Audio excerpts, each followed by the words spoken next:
महासंघाचं कार्यक्षेत्र संपूर्ण महाराष्ट्र घेतलेलं आहे. घटनेमध्ये तुम्हाला माहिती असावं. त्यानंतर गुजरात आहे, मध्य प्रदेश आहे आणि फॉरेनमध्ये जे काही ज्या कंट्रीज आहेत जिथे जिथे आपले विद्यार्थी गेलेले आहेत, ज्या ज्या ठिकाणी आपले विद्यार्थी शिकायला गेलेले आहेत, जिथे जिथे जे सिनियर झालेले आहेत, ते सगळे लोक या आपल्या महासंघाला अटायचे आहेत. ती लोक त्या ठिकाणी इथून जाणारे जे विद्यार्थी आहेत त्यांना त्या ठिकाणी ते मदत करतात. आता मदत कोणती करतात तुम्हाला येईल, पण बरेचसे पालक असतील तर त्यांना माहिती आहे काय मदत होते. आपली मुलगी त्या एअरपोर्टला गेली तिथे तर त्या कॅनडात गेली तर तिला सगळं कमी नसतं. तिला काय कुणा बॉम्बे जास्तीत जास्त नावी कुठे फेसबुकच्या भरपूर असं माहिती असतं किंवा नातेवाईक तिथे असतात. तर तिथे गेल्यानंतर हे लोक तिला त्यांना पिकअप करतात, त्या मुलीला पिकअप करतात, तिचं सगळं 2-3 दिवस तिला राहण्याची व्यवस्था करतात, नंतर तिला रूम वगैरे मिळवून देतात आणि तिथं सेटलमेंट करतात. तर ही मदत त्या ठिकाणी केली जाते आणि मला असं वाटतं की ही मदत सगळ्यात महत्वाची आहे. त्यामुळे ही लोक पण आपल्या सगळ्यासाठी काम करायला.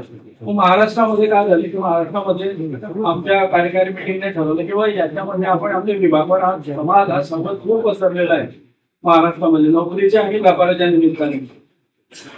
या ठिकाणी आपले 6 विभाग आपण केले पाहिजे असा विषय झाला. तर त्यामध्ये खानदेश एक विभाग आहे.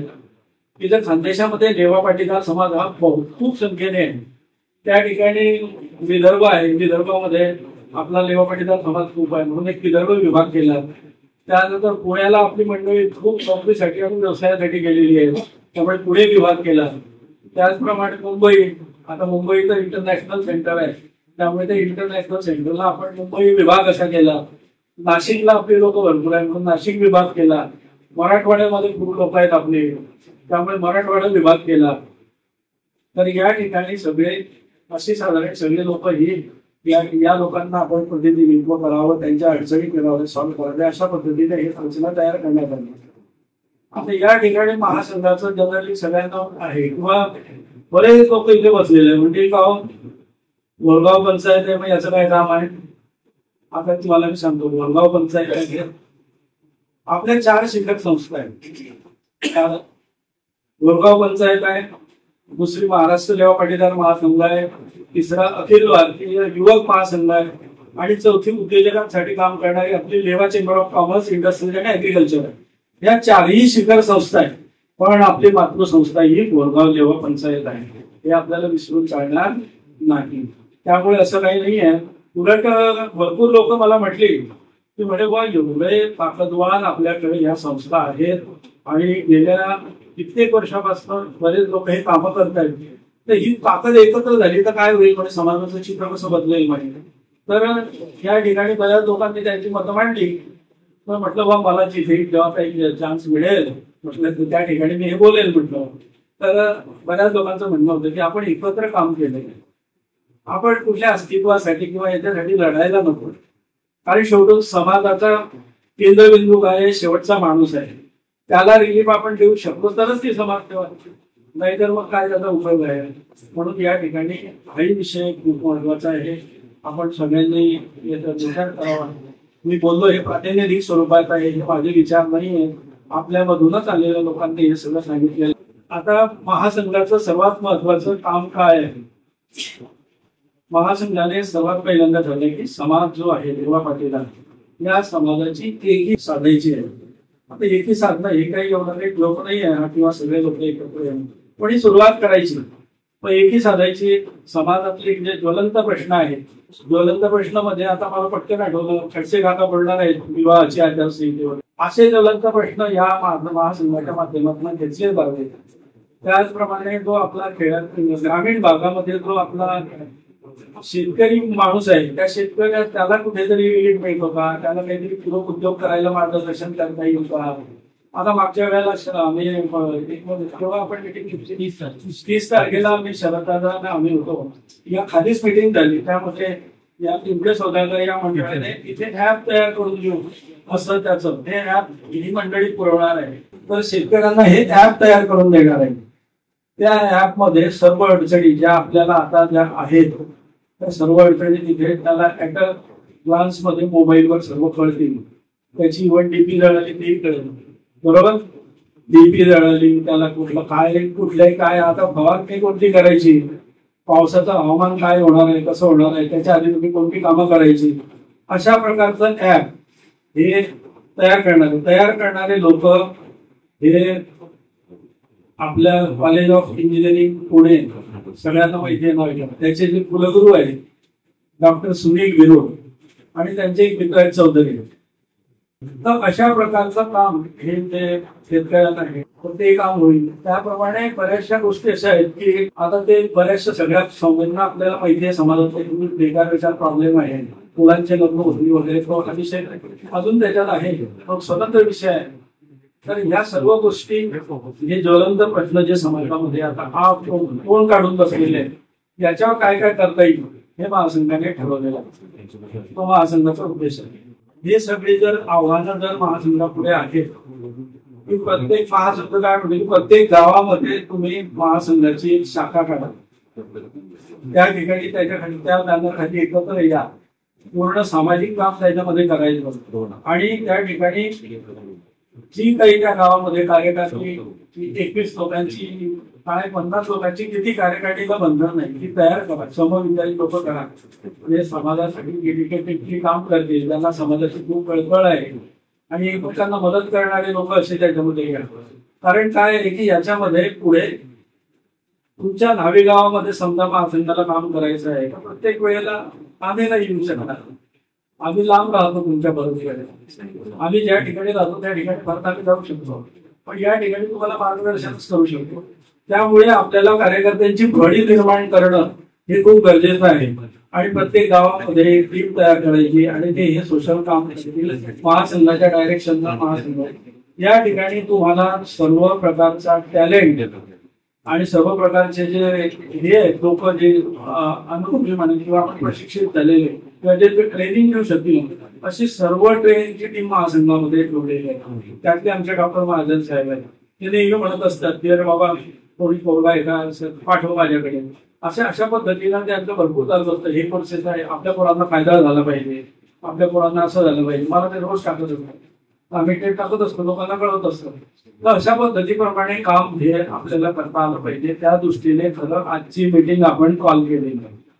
आजचा जो कार्यक्रम आहे हा याच्यासाठी आहे की आपल्याला हे कार्यकर्ते सर्व निर्माण करता आले पाहिजे आणि इथे टीम चांगली बांधता आली पाहिजे. सेवा पाटीदार समाजामध्ये आपल्याला सगळ्यांना माहिती आहे विवाहाची काय परिस्थिती निर्माण होते. विवाह लवकर न जुळणे, चुलीचं प्रमाण कमी, विवाह जुळल्यानंतर लवकर घटस्फोट केव्हाही होणे, घटस्फोट झाल्यानंतर कोणतीसाठी तो प्रयत्न करणे, दोघांनीही माघार न घेणे आणि त्यातून कित्येक दिवस त्याच्यामध्ये खितपत पडत राहणं असा प्रकार चालू आहे. मानसिक त्रास आहे, शारीरिक त्रास आहे, आर्थिक त्रास आहे आणि सामाजिक विकृती त्याच्यातून निर्माण होते. ही जी म्हणून महासंघाचे जे आमचे सगळे जे पदाधिकारी जे होते त्यांनी मीटिंग मध्ये एकदा विषय केला की ही समाजामध्ये अशा भीषण अवस्था चालू आहे, थोडी त्याच्यावर काही बोलायला तयार नाही किंवा सगळे जण आपलं काम करताय आणि चाललंय. पण त्याच्यामध्ये आमच्या खडसे काका ते डॉक्टर प्रमोद महाजन असतील, पिंपळे काका असतील, वानके असतील, या सगळ्यांनी विचार केला की आपण आपल्या समाजाची विवाहाची आचारसंहिता बनवली पाहिजे.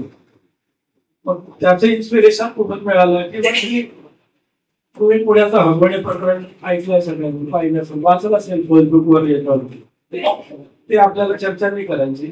पण त्या ठिकाणी मराठा समाजाने तातडीने हे तयार केलं किंवा आपल्या समाजामध्ये आपण हे केलं पाहिजे.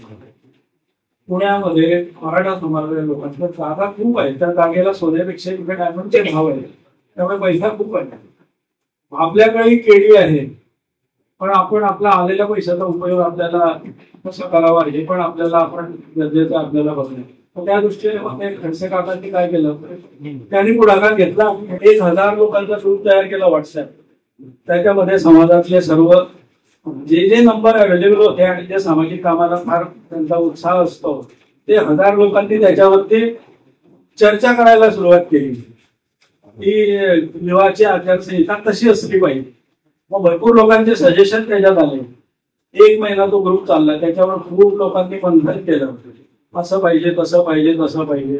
ते केल्यानंतर मग त्यांनी ते समराईज केलं खडसे काकांनी ते समराईज केल्यावरती त्यातनं 27 पॉइंट असे निघाले की हे समाजाला हे करण्याशिवाय पर्याय नाही, नाही तर पुढच्या 10 वर्षात या समाजामध्ये अति श्रीमंत आणि अति गरीब, आता प्रमाण आहेच थोडंफार, पण हे फार कठीण प्रकार होईल आणि हे एक सामाजिक दृष्ट्या हे सर्वांसाठी चांगलं नाही.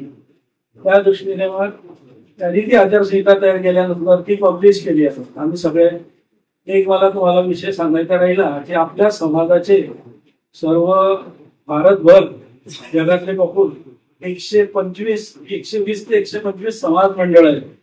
जसं बाथरूम मंडळ पिंपळे सौदागर पुणे, बाथरूम मंडळ वारजे पुणे, हे तुम्हाला सगळ्यांना माहिती आहे कारण हे सगळे लोक सूच्या बनवतात, त्यामुळे प्रत्येकाला संपर्क येतो.